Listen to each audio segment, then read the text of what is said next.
नमस्कार, आप देख रहे हैं क्लीन न्यूज यूपी और मैं हूं नेहा परिहार आपके साथ। वक्त हो चला है उत्तर प्रदेश की कुछ खास खबरों का। खबरों से अपडेटेड रहने के लिए वीडियो को अंत तक जरूर देखें।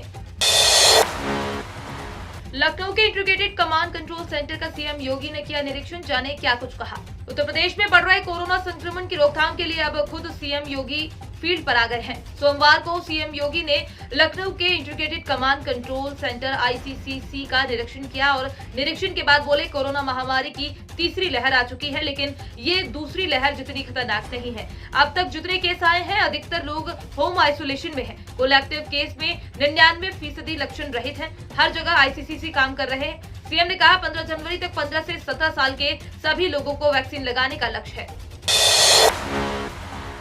यूपी नंबर 1 राज्य बने, 1 ट्रिलियन हो इकोनॉमी, यही कोशिश है सीएम योगी। मुख्यमंत्री योगी आदित्यनाथ ने कहा है कि उत्तर प्रदेश को देश का नंबर 1 राज्य बनाना चाहिए। 2017 से पहले यूपी देश की छठी अर्थव्यवस्था माना जाता था। आज यूपी दूसरे नंबर पर है। व्यवसाय की सुगमता के मामले में यूपी 14वें स्थान पर था, आज दूसरे स्थान पर है। 2016-17 में बेरोजगारी की दर 18% थी, आज 4% है। खाद्यान्न उत्पादन की अलग अलग श्रेणियों में यूपी पहले अग्रणी हुआ करता था, जो पिछड़ गया था, लेकिन आज यूपी पहले स्थान पर है। केंद्र सरकार की 50 प्रमुख लोक कल्याणकारी योजनाओं में यूपी 25 से 36वें स्थान पर होता था, लेकिन आज पहले स्थान पर है। उन्होंने कहा है कि यूपी को हर क्षेत्र में नंबर 1 होना चाहिए। देश की इकोनॉमी को $5 ट्रिलियन की इकोनॉमी बनाने का पीएम मोदी का जो लक्ष्य है, उसमें यूपी का भी योगदान होना चाहिए। कोरोना के बढ़ते प्रकोप के बीच प्रदेशवासियों के नाम सीएम योगी आदित्यनाथ का संदेश। उत्तर प्रदेश में विधानसभा चुनाव का ऐलान हो चुका है। इसी बीच कोरोना का कहर भी बढ़ता ही जा रहा है।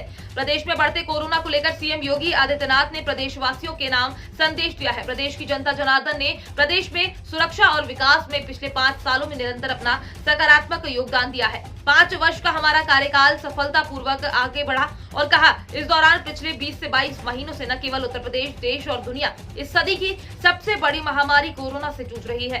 भारत के अंदर प्रधानमंत्री के नेतृत्व में, उनके मार्गदर्शन में पूरा देश कोरोना के खिलाफ एक लड़ाई प्रत्येक नागरिक जीवन और जीविका को बचाने के लिए लड़ रहा है। फ्री में मेडिकल टेस्ट, फ्री में उपचार, हर गरीब के लिए फ्री में अन्न योजना, प्रधानमंत्री ने सबको फ्री में वैक्सीनेशन की व्यवस्था भी की है। यूपी चुनाव से पहले बुंदेलखंड एक्सप्रेसवे का लोकार्पण करने के लिए योगी सरकार की हसरत रह गई अधूरी। पूर्वांचल एक्सप्रेसवे का लोकार्पण होने के बाद बुंदेलखंड एक्सप्रेसवे के लोकार्पण की संभावना बढ़ गई थी। शासन स्तर से 31 दिसंबर 2021 तक बुंदेलखंड एक्सप्रेसवे का काम पूरा करने के निर्देश थे, ताकि विधानसभा चुनाव से पहले ही इसका लोकार्पण कराया जा सके, चुनाव में लाभ लिया जा सके। लेकिन आदर्श आचार संहिता लग जाने से प्रदेश के मुख्यमंत्री योगी आदित्यनाथ की हसरत अधूरी रह गई। देश के प्रधानमंत्री नरेंद्र मोदी ने 29 फरवरी 2020 को चित्रकूट के भरतकूप से बुंदेलखंड एक्सप्रेसवे का शिलान्यास किया था। पहले तो ये लग रहा था कि सरकार के रहते ये एक्सप्रेसवे समय से तैयार नहीं हो पाएगा, लेकिन योगी सरकार ने इस एक्सप्रेसवे का श्रेय लेने के लिए इसे युद्ध स्तर पर काम शुरू करवाया था। सीएम योगी का वार, अखिलेश को कोसने उनके सपने में आते हैं भगवान कृष्ण। सीएम योगी आदित्यनाथ के एक बयान पर सियासत गर्मा गई है। मुख्यमंत्री योगी ने कहा है कि यूपी चुनाव 80% बनाम 20% के बीच है। अखिलेश यादव ने कहा था कि उनके सपने में भगवान कृष्ण आते हैं और कहते हैं, इस बार यूपी में सपा की सरकार आने वाली है। इस पर आदित्यनाथ ने पलटवार करते हुए कहा है कि अखिलेश के सपने में भगवान कृष्ण उन्हें कोसने के लिए आते हैं। यूपी विधानसभा चुनाव की तारीखों का ऐलान होने के बीच सत्ताधारी बीजेपी और विपक्ष के बीच जुबानी जंग तेज हो गई है। प्रदेश की राजधानी में आयोजित पंचायत आज तक लखनऊ में सत्ता पक्ष और विपक्ष के नेता इकट्ठे हुए और एक दूसरे पर जमकर निशाना साधा। सीएम योगी आदित्यनाथ ने दोहराया कि ये चुनाव 80% बनाम 20% के बीच होगा। वहीं अखिलेश ने दावा किया, इन चुनाव में बीजेपी का सफाया हो जाएगा। कांग्रेस नेता दिग्विजय सिंह का सीएम योगी पर निशाना, कहा, भाषणों में हिंदू मुसलमान, हिंदुस्तान पाकिस्तान के अलावा कुछ भी नहीं। उत्तर प्रदेश विधानसभा चुनाव का सियासी पारा चढ़ने के बीच कांग्रेस के राज्यसभा सदस्य दिग्विजय सिंह ने मुख्यमंत्री योगी आदित्यनाथ पर निशाना साधा है।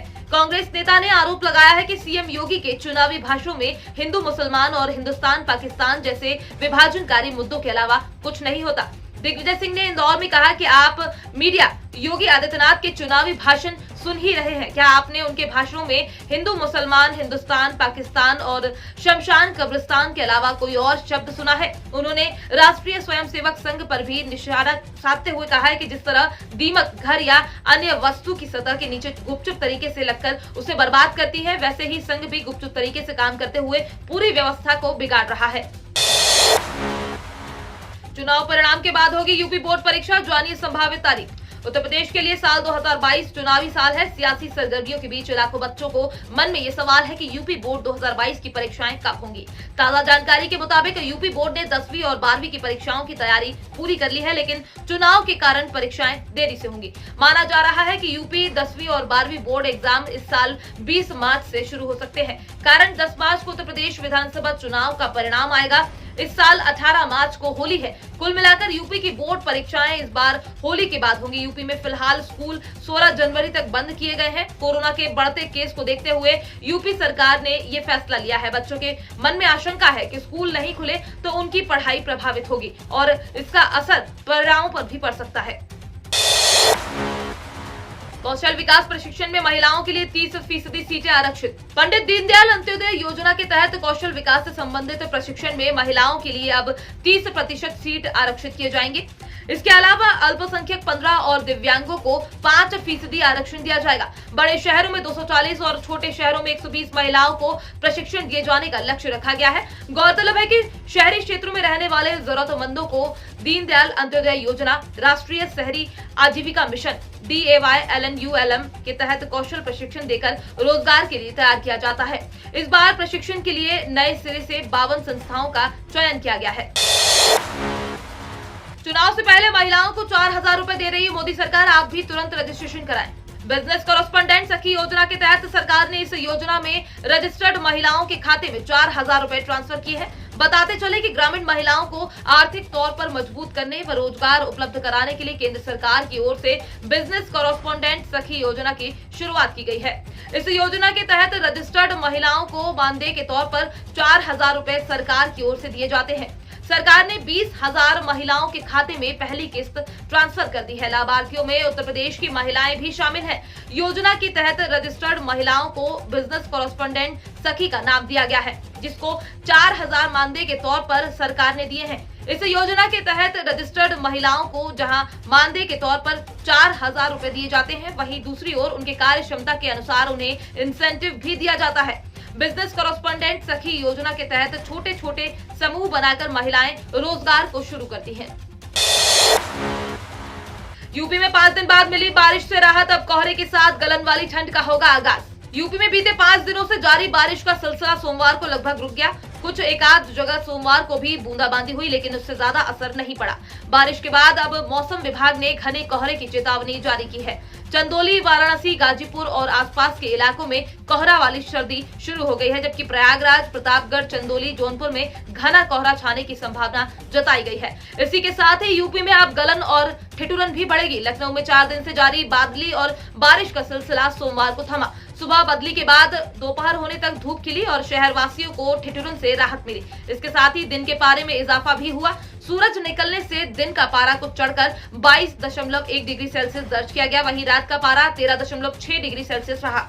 आंचलिक मौसम विज्ञान केंद्र के निदेशक JP गुप्ता के अनुसार मंगलवार को फिर बादल छाए रहेंगे, हालांकि बारिश के आसार नहीं है। तो ये थी दिन भर की 10 बड़ी और अहम खबरें। खबरों से अपडेटेड रहने के लिए क्लीन न्यूज यूपी को सब्सक्राइब करना बिल्कुल ना भूलें और साथ ही आप न्यूज कहां से देख रहे हैं कमेंट में जरूर बताएं और वीडियो को लाइक भी करें।